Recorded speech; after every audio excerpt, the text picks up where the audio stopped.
까지의 말씀입니다.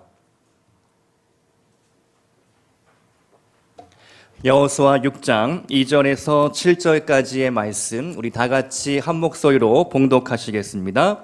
여호와께서 여호수아에게 이르시되, 보라, 내가 여리고와 그 왕과 용사들을 내 손에 넘겨주었으니 너희 모든 군사는 그 성을 둘러 성 주위를 매일 한 번씩 돌되 엿새 동안을 그리하라. 대사장 7은 7 양각 나팔을 잡고 언약궤 앞에서 나아갈 것이요, 7째 날에는 그 성을 7번 돌며 그 제사장들은 나팔을 불 것이며, 제사장들이 양각 나팔을 길게 불어 그 나팔 소리가 너희에게 들릴 때에는 백성은 다 큰 소리로 외쳐 부를 것이라.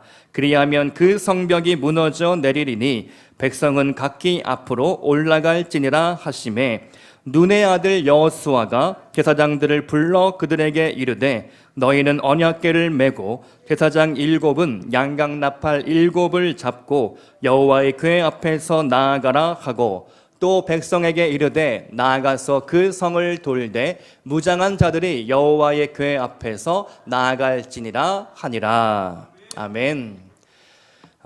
100원짜리 동전에 새겨져 있는 인물, 12척의 배로 왜군을 몰아낸 인물, 우리나라 사람들이 지금도 가장 존경하는 인물 1위, 바로 이순신 장군입니다.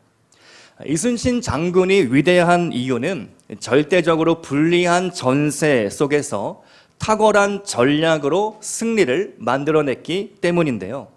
임진왜란 당시 남해안 일대에 왜군 150척이 출몰하여 한반도를 유린하고 있었습니다.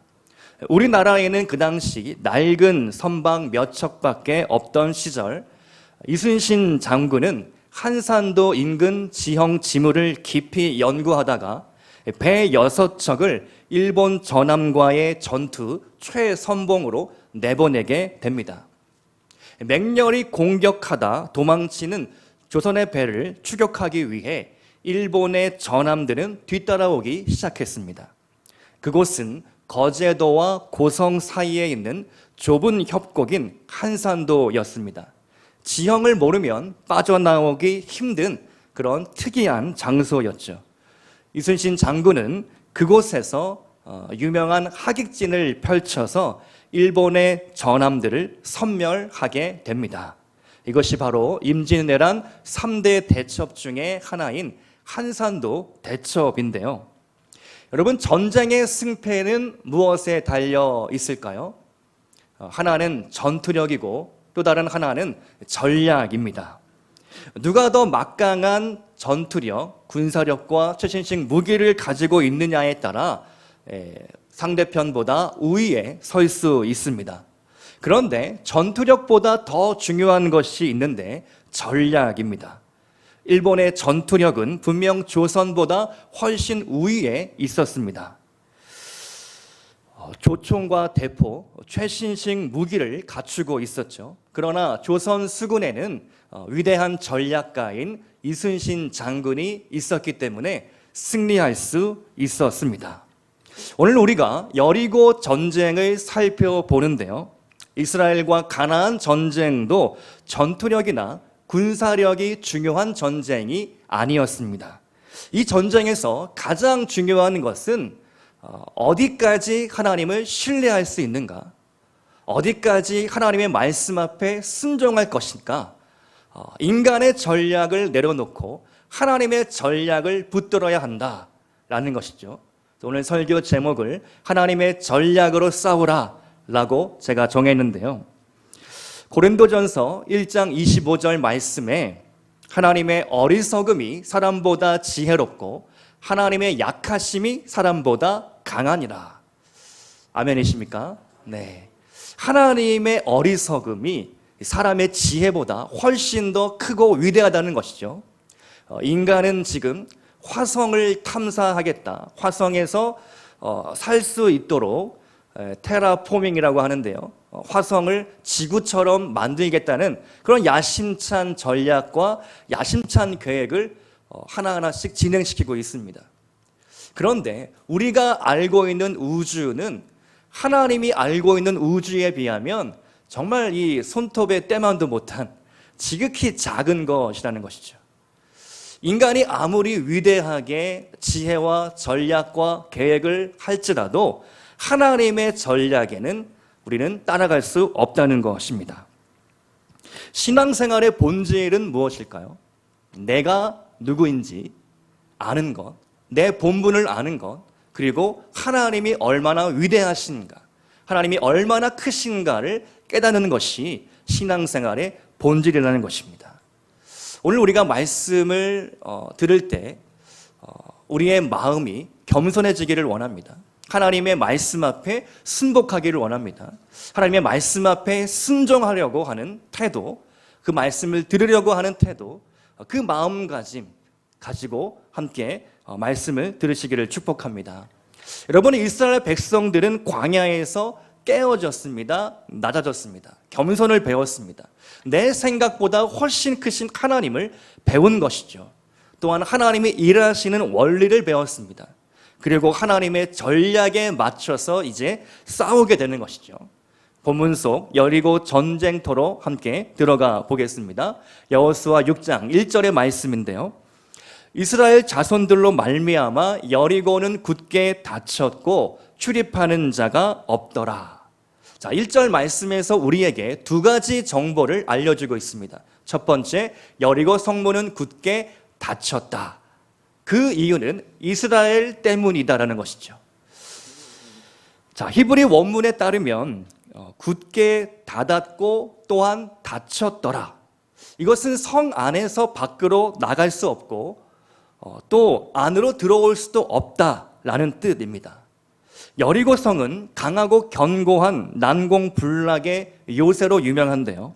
지금까지 발굴된 고고학적 자료에 따르면 여리고 성은 1만 년 전에 이미 사람이 모여 살게 된 세상에서 가장 오래된 도시라고 합니다.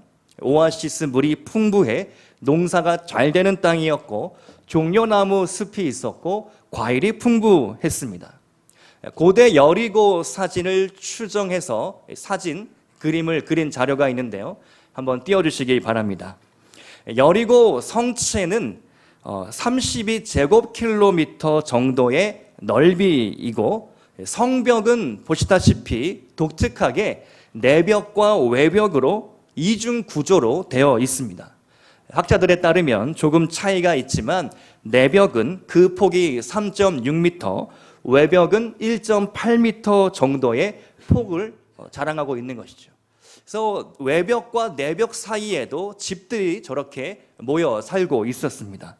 기생 라합이 바로 저 내벽과 외벽 사이에 거주했던 것으로 추정이 됩니다. 여리고는 지리적으로 보면 가나안의 중심축입니다. 군사 및 교통의 요충지인데요. 이스라엘은 관문 도시인 여리고를 반드시 정복해야 합니다. 사진 내려주셔도 됩니다. 여리고를 놓치면 가나안의 부족들이 남과 북으로 연합하여 쳐들어올 수 있기 때문입니다. 자, 그런데 이러한 여리고성 전략은요, 실제로 1차 세계대전 당시 에드먼드 알렌비가 이끄는 영국군이 팔레스타인을 점령할 때 쓴 전략이기도 합니다. 알렌비 전략이라고 무척 유명한 전략인데요. 실제 여호수아 6장부터 11장을 연구해 그 전략을 실제로 썼다는 것이죠. 여리고 성은 강하고 견고한 성읍이지만 반드시 이 성을 정복해야 이스라엘은 가나안 전쟁을 승리로 이끌고 나갈 수 있습니다. 결코 피할 수 없는 전쟁이 여리고 전쟁이었습니다. 여러분, 이처럼 우리 인생에서 여리고 성과 같은 거대한 장벽을 만날 때가 있습니다. 피하고 싶지만 피할 수 없는 문제, 그것이 여리고 성의 문제입니다. 차라리 눈에 보이는 현실적인 문제라면 우리가 어떤 해답을 찾을 수 있겠죠. 그런데 때로 여리고 성의 문제는 우리 내면의 문제라는 것입니다. 우리 마음속 깊이 있는 문제라는 것입니다. 원수의 견고한 신이 우리 마음속 가운데 버티고 있을 때 그 그것이 우리의 자아를, 우리의 마음을, 우리의 삶을 무너뜨리고 어렵게 하고 힘들게 한다는 것이죠. 저는 오늘 말씀을 준비하면서 특별히 기도했습니다. 전능하신 하나님, 또 살아계신 하나님께서 저와 성도님들 마음 깊은 곳에 자리하고 있는 견고한 진, 여리고 성과 같은 문제를 오늘 반드시 허물어 주옵소서, 불태워 주옵소서. 사단은 이 여리고 성과 같이 견고한 진을 우리 마음 깊은 곳에 쌓아 올리고 있는 것이죠. 이 견고한 진을 무너뜨리지 않고서 우리는 가나안 땅에 들어갈 수가 없는 것입니다. 신앙생활을 오래 해도 이 가나안 땅의 이 견고한 진, 여리고 성의 문제를 해결하지 않고서 우리는 우리의 신앙생활이 더 나은 곳으로 발전하고 성장하고 성숙할 수 없다라는 것입니다.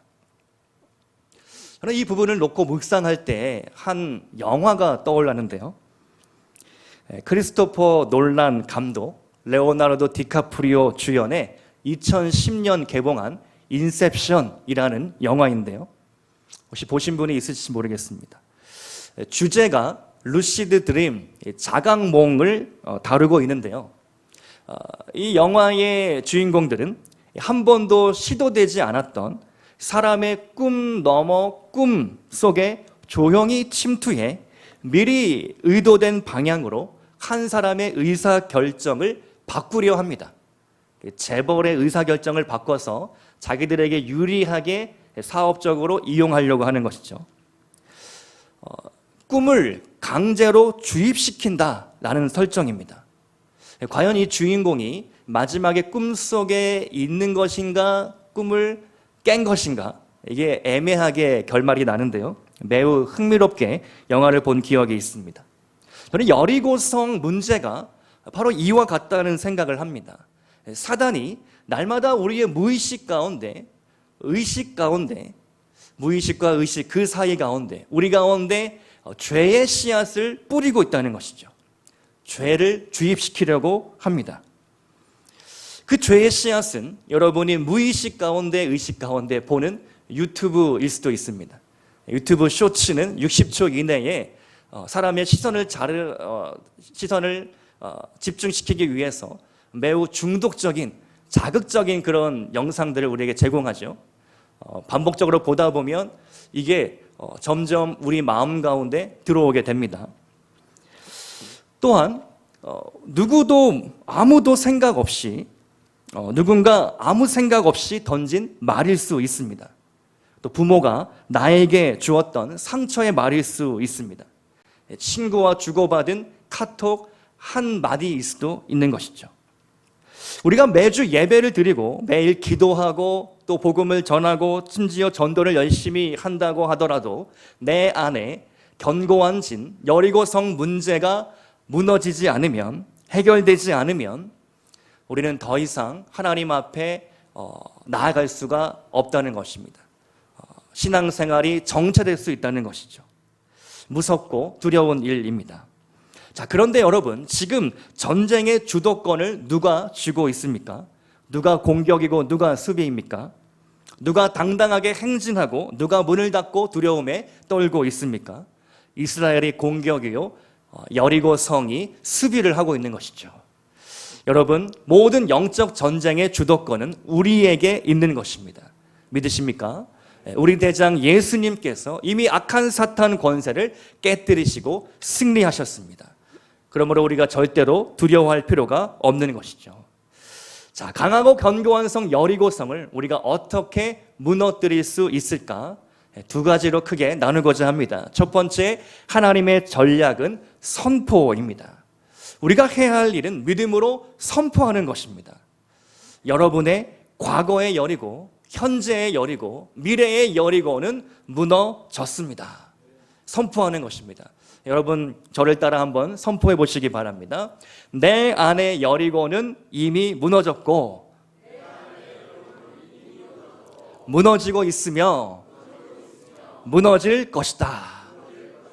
아멘. 우리가 믿음으로 선포할 때에 나의 과거의 문제, 현재의 문제, 미래의 문제가 해결될 줄로 믿습니다. 여호수아 6장 2절의 말씀을 보면요, 여호와께서 여호수아에게 이르시되 보라 내가 여리고와 그 왕과 용사들을 네 손에 넘겨 주었으니 이 시제는요 미래 완료형 시제입니다. 또한 여호수아 1장 3절의 말씀을 보면요, 내가 모세에게 말한 바와 같이 너희 발바닥으로 밟는 곳은 모두 내가 너희에게 주었노니, 이 주었다 이 말씀도 미래 완료형 시제인 것입니다. 성경의 저자는 하나님의 약속이 있을 때 그것을 미래 완료형 시제로 기록을 합니다. 무슨 뜻입니까? 하나님의 약속은 반드시 성취된다 라는 것이죠. 여러분, 우리가 말씀을 듣는 것도 중요하지만 말씀을 선포하는 것, 내 입술로 고백하는 것이 중요합니다. 나의 여리고는 이미 무너졌고 무너지고 있으며 무너질 것이다. 이것이 여러분의 선포요 기도가 될 수 있기를 축복합니다. 두 번째, 여리고를 무너뜨리는 전략은 순종입니다. 여러분, 하나님이 말도 안 되는 세 가지 명령을 내리시죠. 세 가지 명령인데요, 첫 번째 돌아라, 두 번째 침묵해라, 그리고 세 번째 나팔을 불어라. 돌아라, 매일 한 바퀴씩 여리고성을 돌아라. 그리고 일곱째 날에는 7바퀴를 돌아라. 총 13바퀴를 돌아라 라는 명령입니다. 자, 여러분, 이스라엘 백성들은 이제 순종을 해야 합니다. 순종이 가장 강력한 영적 전쟁의 무기이기 때문입니다. 여러분, 사탄이라는 이름의 뜻이 무엇인지 아십니까? 그것은 대적하는 자. 사탄은 순종하지 않았습니다. 거역했고 반항했습니다. 그래서 타락한 천사 사탄이 된 것이죠. 근본적으로 반항하고 거역하는 것이 바로 사탄의 일이고 사탄이 부추기는 행동입니다. 그러므로 죄의 본질은 불순종인 것이죠. 이 본질은 한 번도 바뀐 적이 없습니다. 그렇다면 사탄을 파하는 가장 강력한 영적 전쟁의 무기는 무엇이겠습니까? 바로 불순종의 반대인 순종인 것이죠. 철저한 순종입니다. 온전한 순종입니다. 즉시 순종하는 것입니다. 우리가 순종하기 시작할 때 사탄의 권세가 깨어지게 되는 것이죠. 자, 지금 이스라엘 백성들은 순종을 해야 합니다. 우선 이해가 안 됩니다. 전략이 이상합니다. 그래도 여호수아와 이스라엘 백성들은 순종하기로 선택합니다. 여호수아 6장 3절의 말씀, 너희 모든 군사는 그 성을 둘러 그 성 주위를 매일 한 번씩 돌되 엿새 동안을 그리하라. 왜 돌아야 하는지, 돌면 무슨 일이 일어날 것인지 전혀 알지 못한 채 그냥 순종하게 됩니다. 지금까지 발굴된 자료에 따르면요, 여리고 성의 둘레길은 600m에서 최대 1000m 이내라고 합니다. 제가 삼호랑 주중에 석촌호수 한 바퀴를 돌았는데요, 서호와 동호의 총 둘레길이 2.5km입니다. 걸음수로는 4,300보, 소요 시간이 35분 정도 걸립니다. 돌아보신 분은 알고 계실 것 같은데요. 자, 그렇다면 지금 이스라엘 백성들이 여리고성을 한 바퀴 도는데 얼마나 시간이 걸렸을까요? 말씀을 보면 아침 일찍이 일어나서 행진을 시작했다라고 하는데요, 아침 일찍이 출발을 해도 언약궤 꾸리고 나팔수 준비시키고 제사장 옷 입고 이스라엘 백성들 분주하게 여인들 아이들도 씻기고 하고 준비하고 이렇게 해봐도, 그렇게 해서 여리고성 한 바퀴를 도는데 넉넉 잡고 한 2시간? 3시간도 안 걸렸을 것 같습니다. 빨리 돌면 1시간이면 충분히 돌 수 있는 거리라는 것이죠. 그렇다면 이스라엘 백성들이 여리고성을 돌 때 어떻게 돌았을까? 상상해 보건대 거북이 걸음으로 아주 천천히 느리게 걸었을 것 같습니다. 기어가는 거죠. 이거 너무 빨리 끝나면 안 되니까 천천히 여리고성을 도는 것입니다. 여러분, 이것은 군사 작전이 아니었습니다. 이것은 기도였습니다. 천천히 느릿느릿 걸어가면서 그들은 기도했던 것이죠. 하나님의 약속의 말씀을 되새겨 보았습니다. 너희 발바닥으로 밟는 모든 땅을 너희에게 주리라. 그 말씀을 묵상하고 하나님의 하신 그 행사들을, 그 모든 것들을 생각하며 묵상하며 하나님 앞에 나아갔던 것이죠. 이것은 군사작전이 아니고 하나님 앞에 드리는 기도였습니다. 그래서 프레이어 워킹, 기도 행진이라고 여리고 전쟁을 우리가 이야기하는 것이죠. 속도가 중요한 것이 아니었습니다. 속도가 아니라 어디로 가느냐, 방향이 중요했습니다. 느리게 걸으며 천천히 한 걸음씩 나아가며 하나님을 바라본 것입니다. 여러분, 우리가 여리고의 문제를 만날 때 이와 같이 내 마음 구석구석을 살피며 나와 함께 하신 하나님, 나의 과거에 나에게 주신 그 하나님의 은혜를 묵상하며 돌아보시기 바랍니다. 그 주어진 현실 앞에, 주님 앞에 나아갈 수 있기를 바랍니다. 그것이 하나님의 전략이었습니다. 두 번째로 침묵해야 합니다. 여호수아 6장 10절의 말씀인데요, 우리 다 같이 한번 한 목소리로 읽어보겠습니다. 시작. 여호수아가 백성에게 명령하여 이르되 너희는 외치지 말며 너희 음성을 들리게 하지 말며 너희 입에서 아무 말도 내지 말라. 그리하다가 내가 너희에게 명령하여 외치라 하는 날에 외칠지니라 하고. 아멘. 침묵이 말보다 강합니다. 여러분, 화가 날 때 말이 많아지는 사람들이 있는데요, 별로 무서워할 필요가 없습니다. 그러다가 제풀에 지치기 때문입니다. 정말 무서운 사람은요, 화가 날 때 말을 안 하는 사람입니다. 입을 굳게 닫고 침묵하는 사람입니다. 이 사람은 무슨 짓을 할지 모릅니다. 그런 사람이 가끔 큰 사고를 치는 것이죠. 여호수아는 여리고를 돌 때에 침묵하라고 명령을 합니다. 자, 그 이유가 무엇일까요? 말 때문에 광야 1세대가 실패했기 때문입니다. 그들은 원망의 말, 불평의 말, 거역의 말을 했습니다. 물이 없다고 원망하고 또 만나가 질렸다고 불평하고 모세의 리더십에 의문을 제기하며 거역하고 반항했습니다.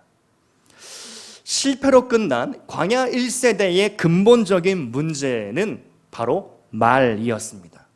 전도서 3장 7절 말씀을 보면 찢을 때가 있고 꿰맬 때가 있으며 잠잠할 때가 있고 말할 때가 있으며, 예레미야 2가 3장 26절 말씀에 사람이 여호와의 구원을 바라고 잠잠히 기다림이 좋도다. 시편 말씀에 나의 영혼아 잠잠히 하나님만 바라라. 물은 나의 소망이 그로부터 나오는도다. 출애굽기 말씀, 모세가 백성에게 이르되 너희는 두려워하지 말고 가만히 서서 여호와께서 오늘 너희를 위하여 행하시는 구원을 보라. 너희가 오늘 본 애굽 사람을 영원히 다시 보지 아니하리라. 아멘. 이들은 침묵하면서 하나님의 말씀을 묵상하는 것이죠. 말하는 대신에 하나님의 말씀을 내면 가운데 조용히 묵상한 것입니다. 말하는 기도보다 침묵하는 기도가 훨씬 더 강력하고 훨씬 더 깊은 기도입니다. 하나님은 침묵 가운데 말씀하시는 하나님입니다. 하나님의 음성을 듣고자 하신다면 침묵 기도를 도전해 보시기를 바랍니다. 우리 교회가, 우리 공동체가 덕을 세우는 말을 더 많이 할 수 있기를 원합니다. 여러분의 말을 할 때 그 말을 주의 깊게 잘 선택하고 그 말을 잘 가려서 할 수 있기를 축복합니다. 구역 모임을 할 때, 사람을 볼 때 긍정적인 면을 먼저 봐주시기 바랍니다. 그래서 비판하거나 지적하기보다도 긍정적인 말을 하시고 칭찬하는 말을 하시고 위로하는 말을 잘 하실 수 있기를 축복합니다. 세 번째 하나님의 전략은 나팔을 불어라. 여호수아 6장 8절의 말씀입니다. 다 같이 읽겠습니다. 시작. 여호수아가 백성에게 이르기를 마침에 제사장 7은 양각나팔 7을 잡고 여호와 앞에서 나아가며 나팔을 불고 여호와의 언약궤는 그 뒤를 따르며. 자, 여기 나팔은요, 전쟁용 은 나팔이 아니었습니다. 쇼파르라고 불리는 평화용 양강 나팔이었는데요. 자, 그렇다면 이스라엘 백성들은 지금 전쟁에 나간 것이 아니라 어떤 걸 하고 있다는 것입니까? 평화를 선포하고 있다는 것입니다. 여기 아주 중요한 메시지가 있는데요. 나팔 부대 뒤에는 언약궤를 맨 제사장들이 서 있습니다. 언약궤는 하나님의 임재의 상징이죠. 이러한 배치는 전쟁이 아니라 이것이 여리고 행진이 바로 예배라는 사실을 우리에게 알려주고 있습니다. 민수기 10장 9절과 10절의 말씀인데요. 또 너희 땅에서 너희가 자기를 압박하는 대적을 치러 나갈 때에는 나팔을 크게 불지니 그리하면 너희 하나님 여호와가 너희를 기억하고 너희를 너희의 대적에게서 구원하시리라. 아멘. 이스라엘은 전쟁을 앞두고 나팔을 불었습니다.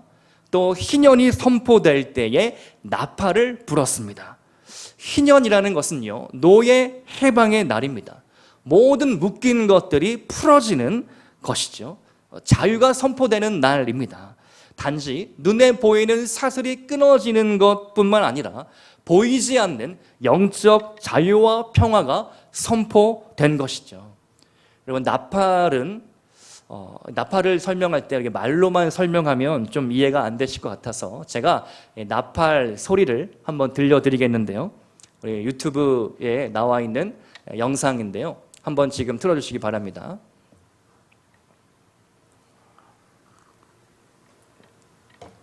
나팔 소리를 재현한 건데요.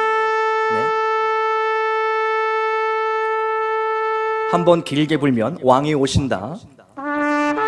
3번 짧게 돌이켜라 회개하라. 9번 짧게 왕이 곧 오신다 깨어나라. 마지막 강하게 길게 왕이 오셨다 라는 선포의 나팔 소리입니다.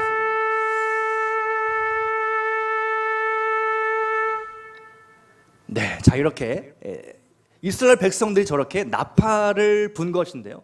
제 영상을 반복해서 제가 많이 봤는데 나팔 안에 하나님의 은혜가 있더라고요. 나팔 소리 가운데 하나님의 임재가 임한 것입니다. 요한계시록 말씀을 보면 예수님이 재림하실 때에 나팔 소리가 있을 것인데 이렇게 말씀하고 있습니다. 7째 천사가 나팔을 불매 하늘에 큰 음성들이 나서 이르되 세상 나라가 우리 주와 그리스도의 나라가 되어 그가 세세토록 왕노릇 하시리로다. 아멘. 주님께서 다시 오실 때에, 왕으로 오실 때에 나팔 소리가 있을 것이다.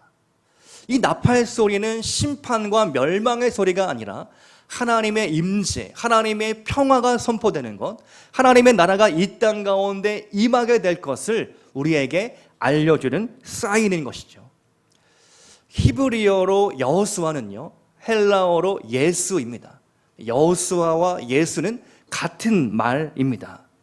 여러분, 예수님은 이 땅에 오실 때에 우리 가운데 평화의 왕으로 임재하신 것이죠. 여호수아가 이스라엘 백성들이 함께 여리고 전쟁에 나갈 때에 그들은 심판이 아니라 하나님의 평화를 선포하며 행진한 것입니다. 자, 여러분, 이 여리고성이 이제 무너지게 되는데요. 여리고성이 심판을 받게 되지 않습니까? 그런데 특이하게도 라합과 그 일가족이 구원을 받게 됩니다.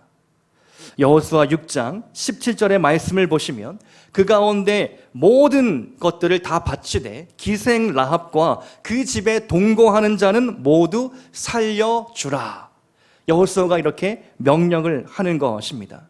자, 여러분, 모든 여리고 성 백성들은 회개하지 않았습니다.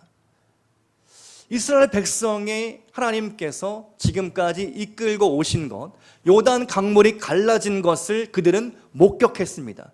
그래서 정신을 잃을 지경이 되었죠. 마음이 녹았습니다. 그것을 보고도 그들은 하나님 앞에 돌이키지 않았고 회개하지 않았습니다. 오직 기생 출신 이방인 라합만이 하나님의 하나님 되심을 고백하는 것이죠. 여호수아 2장 11절의 말씀인데요.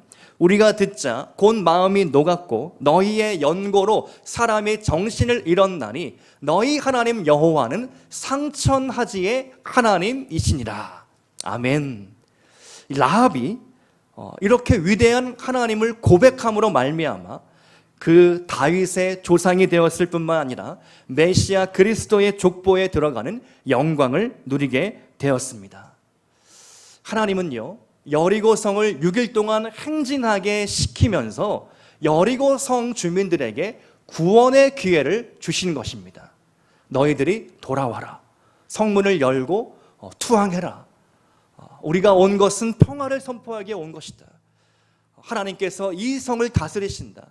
여리고성을 다스리신다. 가나안 땅을 다스리신다. 그것을 선포했던 것입니다. 그러나 그 성 주민들은 아무도 회개하지 않았고 오직 라합 한 명만이 구원을 받게 되었다라는 것입니다. 여러분, 이것이 우리에게 주는 교훈은 무엇입니까? 심판은 있다라는 것이죠. 그 누구도 이 심판에서 면제받을 수 없다라는 것입니다. 모든 사람들은 하나님의 심판대 앞에 한 줄로 서게 될 것입니다. 열애란 없습니다. 우리가 복음을 전해야 하는 이유는 무엇입니까? 그 심판 앞에 죽어가는, 지옥에 가는 그 영혼들이 불쌍하기 때문입니다. 우리 교회가 부흥해야 하니까 전도한다. 이것은 너무나 수준이 낮은 것이죠.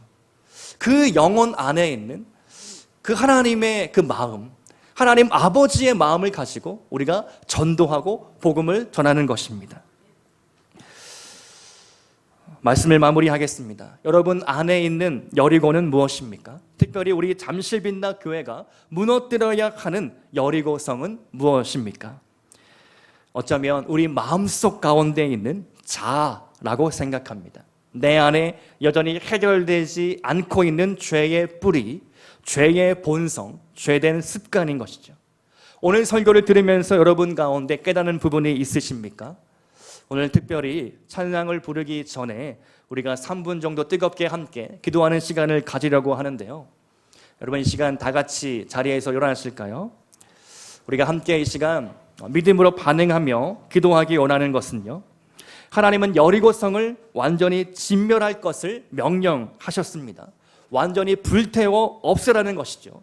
절대로 여리고성 안에 있는 물건들에 손대지 말아라. 그것들은 우상에게 바쳐진 물건이기 때문이다.